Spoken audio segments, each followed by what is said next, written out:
ጭምብል ክፍል 2 ደራሲ ዳኒ የውሰለች ተራኪ ኢልሃም ፈሪድ አሚን ቲዩብን ሰብስክራይብ ላይክ እንዲሁም ሼር በማድረግ ቤተሰብ ይሆናል። ወደ ታሪኩ ቤተሰቦችን የት ነው የወሰድሻቸው አለ ፍቃዱ ሰውነቱ ሁሉ በንዴት እየተንቀጠቀጠ። ኢንስፔክተር አትጨነቅ፣ ቤተሰቦቹ ያሉት በደስታ ቦታ ነው፣ ግን ሳላደንቅህ አላልፍም አለች መና እንደተለመደው በወንድ ድምጽ በሞባይሏ በመቀየር። በወንድ ድምጽ ማውራት ለምን አስፈለገሽ? ሴት መሆንሽን አውቃለሁ፣ እረሽ ድምጽ አውሪኝ አለ ፍቃዱ። እኔ የምልህ ለካ ሚስት የለህም።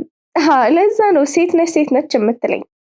አንተ የኔን ሴት ወይም ወንድ መሆን አይደለም ሊያስጨንቅህ የሚገባው፣ አንድ ወንጀለኛን እንዴት መያዝ እንዳለብህ ነው መጨነቅ ያለብህ። እኔ ለመያዝ ጾታዬ እንደማያስጨንቅህ ከጥቂት ጊዜ በኋላ ታየዋለህ። ነጭ ላምህን አስጨርሼ ቀዩን አስጀምርሃለሁ። ለማንኛውም በርታ አለች መና በሳቅ በታጀበና በተረጋጋ በራስ መተማመን። ያንቺን የራስ መተማመን አደንቅልሻለሁ። አሁን ቤተሰቦች የት እንዳሉ ንገሪኝ አለ ፍቃዱ። እሱም የጊዜ ጉዳይ ነው እንጂ እጁ እንደምትገባ እርግጠኛ ሆኖ። ይቅርታ አድርግልኝና ቅድምም ነግሬሃለሁ፣ አንተ ቤተሰብ መመስረት የለብህም፣ ትጎዳቸዋለህ፣ አስፈላጊም አይደለም። እኔ በሌሎች ላይ የምጫወተውን ጨዋታ ባንተ ላይ አልጫወትም። የኔና አንተ ጨዋታ ፖሊስና ሌባ ወይም አኩኩሉ እንደ ልጅነታችን። አሁን ልጅህ ትደውልና የት እንዳለች ትነግርሃለች። እሺ አኩኩሉ አልነጋም አትለኝም እንዴ አለችና ትንሽ ደቂቃ እየሳቀች ከሄደች በኋላ ስልኳን ዘግታ ከያዘችው ቦርሳ ውስጥ ከተተችው። ግን ምሽቱ በጣም ጨለማ ከመሆኑም በላይ ጭር ያለ ስለነበር 3 ወጣቶች ሊዘርፋት ከኋላ ይከታተሏታል። መንደር ውስጥ እንደገባች ቆመች። ዞር ብላም አየቻቸው። ምን ፈልጋችሁ ነው የምትከተሉኝ አለች መና እግሯ ላይ ባለው ችግር በአንድ በኩል ዘንበል ብላ። ወይ ያለሽን ትጭናለሽ አሊያም ጤነኛውን እግርሽን ጨምረን እንደፋሻለን አሉ እየተጠጉ። መኖር ከፈለጋችሁ ወደ መጣችሁበት ተመለሱ አለቻቸው። ልጆች ግን ገርሟቸው እየሳቁ ነበር። ከትንሽ ደቂቃ በኋላ እሷ ስትሄድ 3ቱ መሬት ላይ ወድቋል። ፍቃዱ በአንድ ትልቅ የግል ሆስፒታል ውስጥ እየሮጠ እያለከለከ በመግባት ወደ ውስጥ ገብቶ የሕክምና ልብስ የለበሱ ሰዎችን ጥያቄ እየጠየቃቸው ሳለ ልጁን አያት። እየጠራት ሮጦ በመሄድ አቅፎ ያዛትና ምን እንደሆነና ምን እየተደረገ እንደሆነ ጠየቃት። ልጅቱ የያዘችውን ፖስታ አውጥታ አሳያችሁ። በርካታ ብር የታጨቀ ነበር። እሱም ባየው ነገር ደነገጠ። ውስጡም ደብዳቤ ያለው አነስተኛ የቆርቆሮ ግቢ ነው። የሰዎች መግቢያ ቀይ ብረት በር ነው። መና ከፍታ ገባች። 6 ወይም 8 እርምጃ ተራምዳ ወደ ውስጥ ሰለቀች። 3 ክፍል ያለው ኤል ሼፕ ነው። አነስተኛ በረንዳ አለው። ግቢው ሰፊ ባይሆንም ዙሪያውን በአትክልቶች ተከቦ የጸዳ በመሆኑ ለእይታ ይማርካል። የድሮ የመሰለና ማራኪ የሆነ የእንጨት በር ከፍታ ወደ ውስጥ ገባች። መልሳም ዘጋችሁ። እማማ እንዴት ዋሉ? መጥቻለሁ አለች መና። ከጓዳው ወፍራም አጠር ያሉ እርጅና የተጫጫናቸው አሮጊት መጡና ፈገግ ብለው አዩት። ከሳቸው ኋላ ያቺ በሌላኛው በር ከሆቴል የወጣችው ባለክብ ፊቷ ቀጭኗ አጭሯ ኤፍራታ ተቀምጣለች። መና ታላቅ እህቷ ናት። ኤፍራታን ማንም በስሟ ጠርቷት አያውቅም። ቀጮ ነው የሚሏት።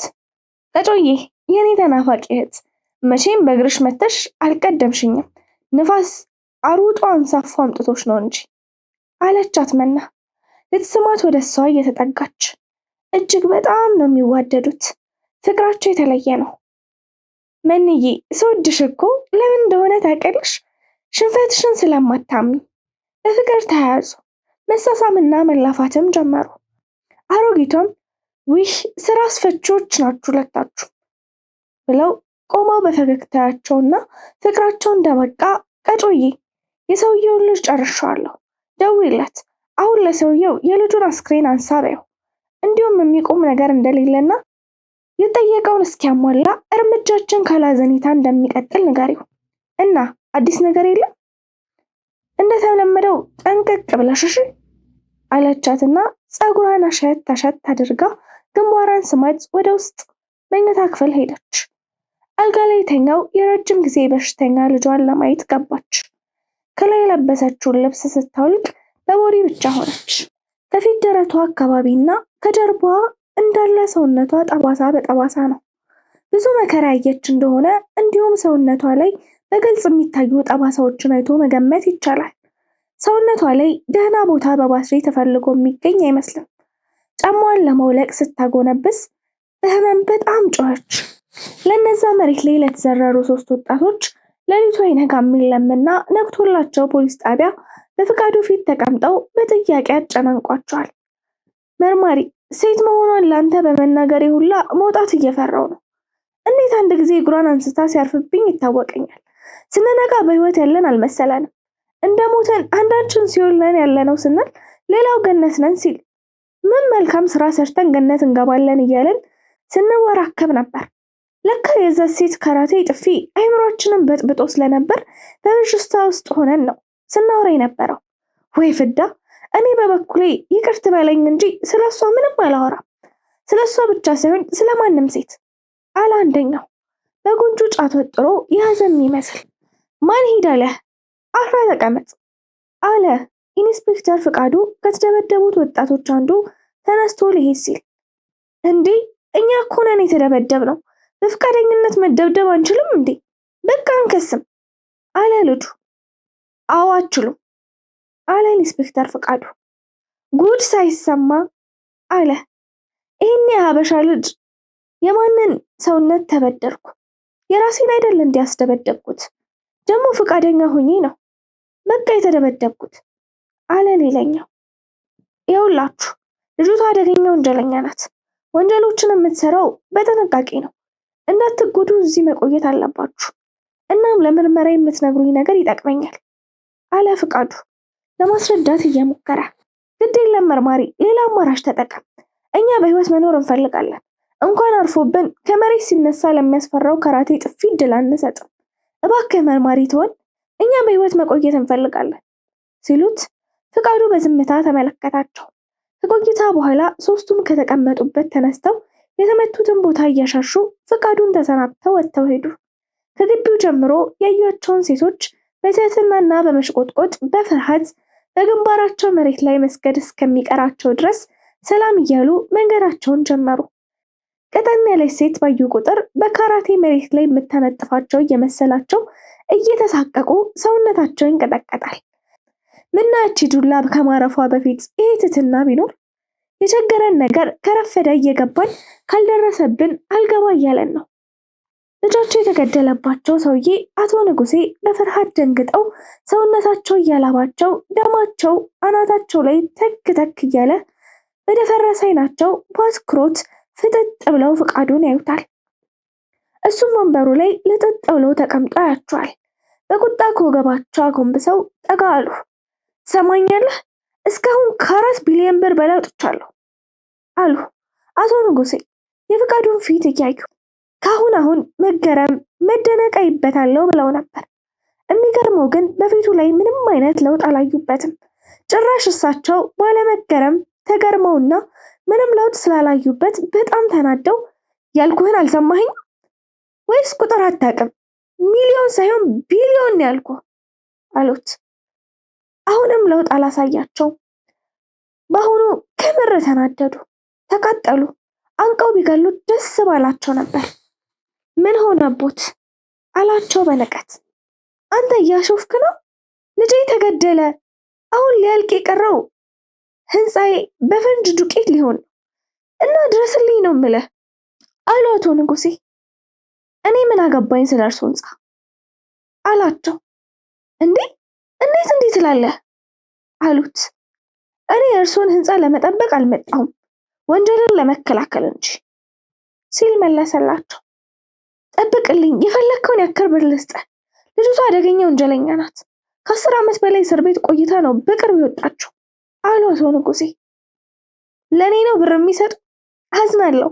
ይህንን ገንዘብ ያገኙት በላቦት ቢሆን ኖሮ ሙስና ልስጥህ ባላሉኝ ነበር አላቸው ወደ እሳቸው ጠጋ ብሎ። እኔ ሙስና ልስጥ አላልኩም፣ ንብረቴን ጠብቅልኝ እንጂ። ልጅቷን አውቃታለሁ። 2 ወጣት ልጆችን ቆራርጣ ከታትፋን የገደለችው። ስለዚህ ማንንም አትመርም። መና ትባላለች። ካፌ ውስጥ አሁን ጽዳት ነው የምትሰራው። ይህን የምታደርገው አውቃ ነው። እጅግ በጣም ሀብታምና የተትረፈረፈ ብር አላት። ልጅቷ ግንባሯና ከንፈሯ ላይ ጠባሳ አለባት። ይዘሃት እስር ቤት አስገባት እባክህ አሉት። ምን አረገች ብዬ ነው እስር ቤት ማስገባት አላቸው ፍቃዱ ተገርሞ እያያቸው። ይኸው እኔ ነገርኩህ እኮ እባክህ ሊያልቅ የደረሰውን ህንፃዬን ከመሬት ስር ከማድረጉ በፊት እርዳኝ አሉ። በልመና ነበር። ስለ እርሱ ህንፃ አያገባኝም። ሌላ የነገሩኝ የተቀጣችበትን ወንጀል እንጂ አሁን ስላለው አይደለም። ሌላ የገረመኝ ይህን ሁሉ ታሪክ ስለ ልጅቷ እንዴት አወቁ? ምን ግንኙነት አለዎት ከሷ ጋር አላት። እያዩት ከትከት ብለው ሳቁ። ኢንስፔክተር ፍቃዱ መና በምትሰራበት ካፌ ቁጭ ብሎ ማኪያቶ እየጠጣ በአይኑ በካፌ ውስጥ ያሉትን ተስተናጋጅና አስተናጋጅ ያያል። ጽዳት ሰራተኞች የሆኑ አስተናጋጅ ጠዋት 12 ሰዓት የገባ 8 ሰዓት ይወጣል። በዚህ ሰዓት የሚገቡት ደግሞ እስከ 3 ሰዓት ተኩል ይቆያሉ። በፈረቃ ነው የሚገቡት። ጽዳቶች እረፍት የላቸውም። መሬቱ ቆሽሾ እንዲታይ ስለማይፈለግ ከደንበኛ እግር ስር ሁላ ያጸዳሉ። ፍቃዱ ፂሙንና ፀጉሩን ተላጭቶ አምሮበታል። በአይኑ መናን ለማግኘት ያማትራል። ሌሎች ጽዳቶች ሲያጸዱ አየ። እሷ ግን የለችም። በሀሳቡ ለራሱ ጠየቀ። የት ሄዳ ነው ብሎ አሰበ። ጌታዬ አንዴ ከይቅርታ ጋር እግሮትን ዞር ያደርጉልኛል አለች መና ከእግሩ ስር ያሉትን የተጠራገባቸውን ሶፍት ለማንሳት የማንሻ ላስቲክ ይዛ። ዞር ብሎ አያትና በደስታ ፈገግ ሲል እሷ ደነገጠች። ድንጋጤዋ እንዳይታወቅባት ለማድረግ ሞከረች። በጣም ቆንጆ ነሽ ባክሽ፣ ጠባሳውም ውበትሽ ነው አላት በፈገግታ። እሷ እንኳን ፈገግ ልትል ጭራሽ ግንባሯን ቋጠረችው። አያት ዝም ብሎ። እንዲህ በቀላሉ አገኘውሽ ማለት ነው እና ታደንቅኝ አላት።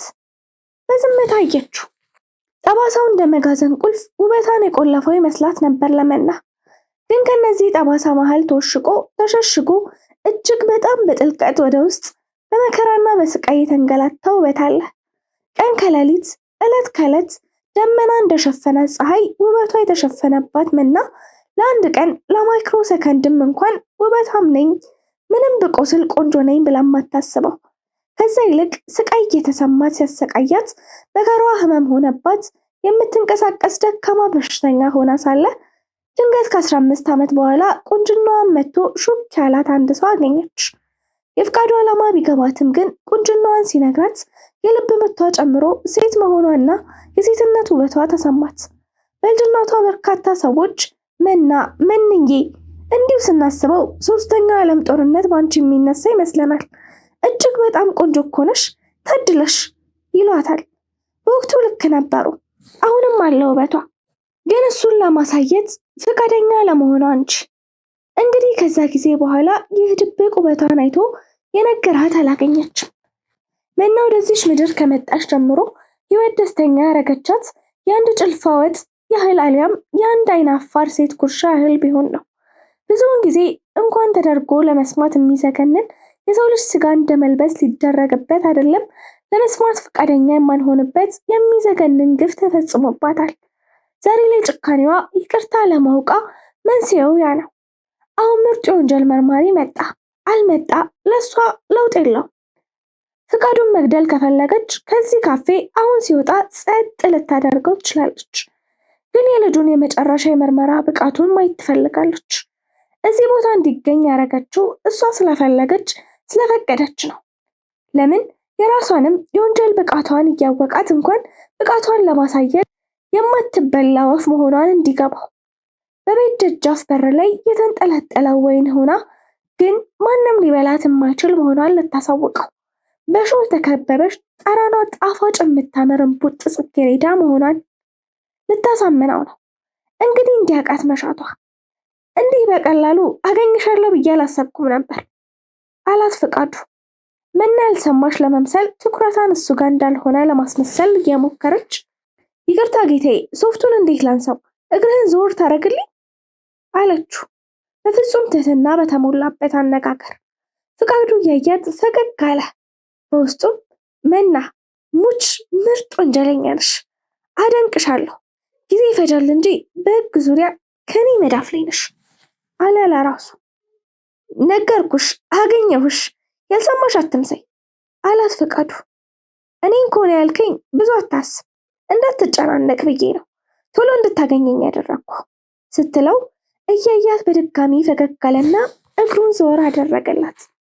በተመሳሳይ ሰዓት የመና እህት ኤፍራታ ወይም ቀዶ ፕላስቲክ ሰርጀሪ አድርጋ አረማመዷን ስታነክስ አካሂዷ ቁጭ መናም መስላ ጥቁር የቆዳ ሱሪ፣ ቡትስ ጫማና ባለ ኮፍያ ተመሳሳይ ቆዳ ጃኬት ተደርጋለች።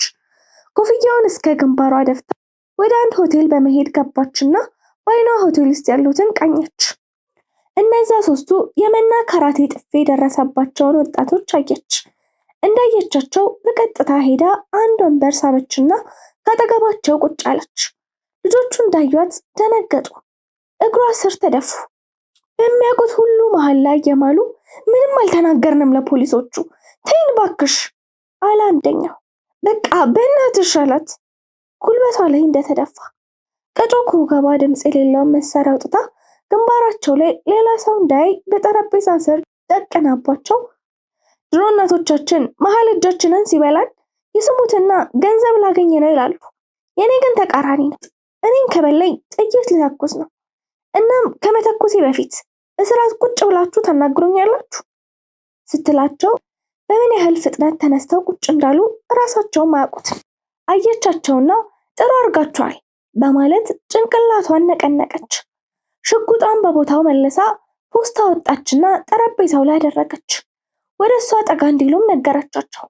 እሷም ጥቂት ጠጋ አለችና በቀደም ልደበድቡኝ የነበራችሁት ብር ፈልጋችሁ ነው አይደል? አሁን የመጣው ትንሽ ስራ ትሰሩልኝ ያላችሁ፣ ለእያንዳንዶቹ እዚህ ውስጥ 10 ሺህ ብር አዘጋጅቻለሁ አለቻቸው። ልጆቹ እርስ በርስ ተያዩ። ፀሐይ መሬትን የካለ ብረት ምጣድ አድርጋለች።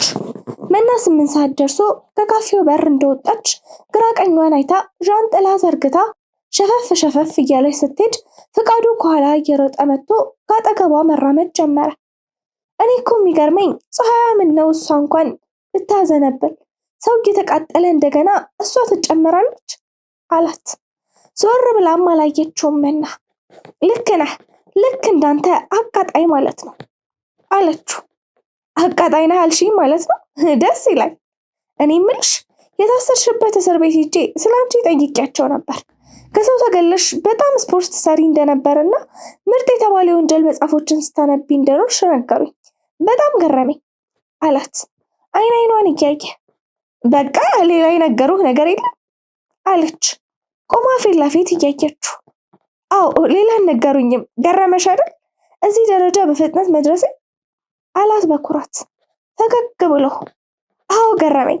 የገረመኝ ግን ውሸታም ስለሆንክ ነው። በፖሊስ ውሸት አያምርም። አላናገርካቸውም። ስለኔ ለማወቅ አናግራቸው። እኔ መጽሐፉ ላይ እንዳለው ግራህን ሲመታህ ቀኝህን ስጥ አልልም። ግራህን እስኪመታህ ከመጠበቅ ሲዝት በቦክስ መጣለሁ አለችው። አውቃለሁ ሶስቱን በአንድ ጫማ ጥፊ መጣልሽን አላት። በፈገግታ መልስ ሳትሰጠው ስንት ሰዓት እንደሆነ ጠየቀችው። የእጅ ሰዓቱን አይቶ ነገራት። ግምቴ ልክ ነው። ከአንተ ጋር መሆኔን አሁን ወደድኩት። በል ተዘጋጅ። አሁን ስልክህ ሊጮህ ነው። ሲጮህ አንስተህ ታናግርና ቻው ሳትለኝ እንኳን በረህ ካጠገቤ ትሄዳለህ አለችው ፈገግ ብላ ወላቋን ጥርስ እያሳየችው። እሱ ግራ ገብቶ ሲያይ ስልኩ ጮኸ። ከኪሱ አውጥቶ ማናገር ጀመረ።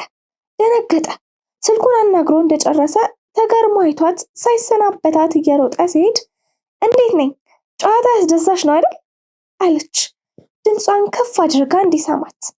መና የፍቃዱ እናት የተኙበት ሆስፒታል የግቢውን በር አልፋ ወደ መኝታ ክፍላቸው እየሄደች ሳለ አንድ ሴት ዶክተር ተመለከተች። ወደ እሷ ሄዳ ሰላም ካለቻት በኋላ ለደቂቃ አወራቻት። ከዛም ተሰነባብታ ወደ መኝታ ክፍሉ ሄደች። በሩን አንኳኩታ ወደ ውስጥ ስትገባ የፍቃዱ ልጅ ሮጣ ተጠምጥማ ሳመቻት። ስሟ ጠፍቷት ስትደናበር ሊሊ ስሜን መጥራት አያስፈልግም ታላቅ እህቴ በኝ አለቻት እየደጋገመች እየሳመቻት። እሺ አለች ህፃኗ ሊሊ እንደተጠመጠመችባት። የኔ ልጅ መጣሽ? ፈጣሪ እድሜሽን ያርዝምልኝ። ለእኔ አዲስ ህይወት እንደሰጠሽኝ ለአንቺን ፈጣሪ ህይወትሽን ያድስልሽ። ያሰብሽው ሁሉ ይሳካልሽ ልጄ አሉ የፍቃዱ እናት እጅግ በደከመና በተቆራረጡ ቃላት። መናም ምርቃቱን እየተቀበለች ሊሊን ይዛ ወደ እሳቸው ቀረበች። ግንባራቸው ላይ ሳመቻቸው። እማማ አሁን እንዴት ነው ተሻሎት አለቻቸው። እኔማ ፈጣሪ ይመስገን ደህና ነኝ ተሽሎኛል። ግን ያ ቀልብ የሌለው ልጄ ዞር ብሎ አይቶኝ አያውቅም። እውነት ጓደኛው ነሽ? በሰላሙማ እኔን አይተውኝም አሉ። እማማ በሰላም ነው አይጨነቁ፣ ትንሽ ስራ በዝቶበት ነው። ውይ የኔ ልጅ የኔም ፍቃዱ ስራ በዝቶበት ነው ያልሽኝ? ተሳስሰሻል። በቃ ጓደኛሽ እሱ አይደለም ማለት ነው አሏት። አይ እማማ አልተሳሳትኩም፣ የፖሊስነት ስራውን ጀምሮ ነው። እናም ትንሽ በስራ ተጨናንቋል አለቻቸው መና ትህትና በተሞላበት አነጋገር። ፍቃዱ የኮማንደሩን ቢሮ በፍጥነት ከፍቶ በመግባት በሩን ዘጋውና ሰላምታ በመስጠት ተቀመጠ። ኮማንደር ምን አስቸኳይ ጉዳይ ተፈጥሮ ነው የጠሩኝ? አለ። እየሮጠ በፍጥነት በመምጣቱ ትንፋሹ እየተቆራረጠ ነው። የአቶ ንጉሴ ያለቀ ህንፃ በድማሚት መሬት አረጉት። ለዚህ ነው የጠሩኝ? አለ ፍቃዱ መደንገጡና እንዲህ እየሮጠ መምጣቱ እያናደደው። እንዴት ለዚህ ነው ትላለህ? አሉ ተናደው ኮማንደሩ። እና እኔ ምን አገባኝ ለግለሰብ ንብረት? እኔን አንድ ባለ ሀብት አልቀጠረኝም፣ ህዝብና መንግስት እንጂ። ፎቁ የሰውየው ይሁን እንጂ ንብረትነቱ ሀብትነቱ የሀገር ነው ኢንስፔክተር። በነገራችን ላይ ድማሚት ቀብረው የፈነዱት ልጆች ተይዘዋል። ማን እንደላካቸው ላንተ እንደሚነግሩህ ነግረውናል። ስለዚህ ሄደህ አናግራቸው አሉና ከተቀመጡበት ተነስተው ተያይዘው ወደ ምርመራ ክፍሉ በመሄድ ከፍተው ገቡ። 3 ወጣት ልጆች ተደብድበው ደም በደም ሆነው ተቀምጠዋል። ፍቃዱ አያቸውና ኮማንደርና ሌሎች ፖሊሶች እንዲወጡ አድርጎ በሩን ዘጋና ፊት ለፊት ተቀመጠ። አይናቸውን እያየ ጥሩ ዛሬ ለመናገር ፍቃደኛ ሆናችኋል ማለት ነው አላቸው። አሁን እናገራለን አሉ። አንደኛው ቀጠል አድርጎ ከዚህ በኋላ እስር ቤት ስለምንገባ ልትገድለን አትችልም አለ። ፍቃዱ ምንም ሳይናገር ወጥቶ ትንሽ ቆይቶ ተመልሶ መጣ። በእጁ እጅግ የቆየ አሮጌና የተበላሸ መዝገብ ይዞ ጠረጴዛ ላይ ሲወረውረው አቧራው ቦነነ። ጠጋለና መዝገቡን ከፍቶ ከ10 ምናምን ዓመት በፊት መና ወደ እስር ቤት ስትገባ የተነሳችውን ፎቶ አሳያቸው። ምንም ለውጥ የላትም ነበር። ልጆቹ በአዎንታ ጭንቅላታቸውን ነቀነቁ። እሷ እንዳዘዘቻቸው ምሽት ላይ እጅግ በሚያምርና ውድ በሆነው ሬስቶራንት መናና ታናሸቷ ኤፍራታ ተቀምጠው እራት እየበሉ ያወራሉ። የተቀመጡበት ስፍራ ግድግዳ መስታወት ስለሆነ የውጩን የምሽት ውበትና የሰውን እንዲሆን የመኪናውን ትርምስ እየተመለከቱ በድባቡ ተደምመዋል። የሁለቱም አይፎን ስልክ ጠረጴዛ ላይ ተቀምጧል። ከጠረጴዛው ላይ የተቀመጠውን ለስላሳ ለሁለቱም ብርጭቆ ላይ መና ቀዳችና ለመጎንጨት አንስታ ቀና ስትል ፍቃዱ ከፊታቸው ቆሟል። አንዱን ወንበር ሳብ አደረገና ቁጭ ብሎ ሁለቱንም ተመልክቶ ስልካቸውን አየ።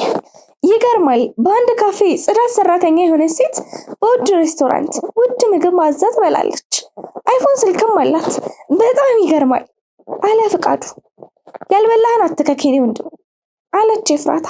እጮዬ ዝም በይው እባክሽ እሱ አለች መና። በዚህ ወቅት የመና ስልክ ጮኸ።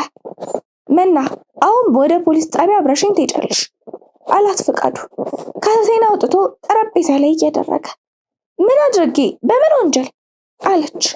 ስልኳ እየጮኸ ስለነበር አንስታ ወደ ጆሮዋ ወሰደችው። ፍቃዱ ሊያወራ ሲል በእጇ ቆይ እንደማለት አድርጋ ዝም አስባለችው። ለስልኩ ለሰማችው ድምፅ መልስ ሰጠች። አቤት ማነህ አለች ፊቷ ተቀይሮ። ወደ ውጭ ተመልከች አላት ሰውየው። እሷም እንዳላት ስትመለከት ጥቁር መኪና የተደገፈ ጥቁር ካፖርት ያደረገ ባለ ጭንብል ሰው ቆሟል። ስትደነግጥ አይተው ወደ ውጭ አዩ። እነሱም ደነገጡ። ሰውየው ትንሽ አውርቷት ስልኩን ዘጋውና ወደ መኪናው ገብቶ አስነስቶ ሄደ።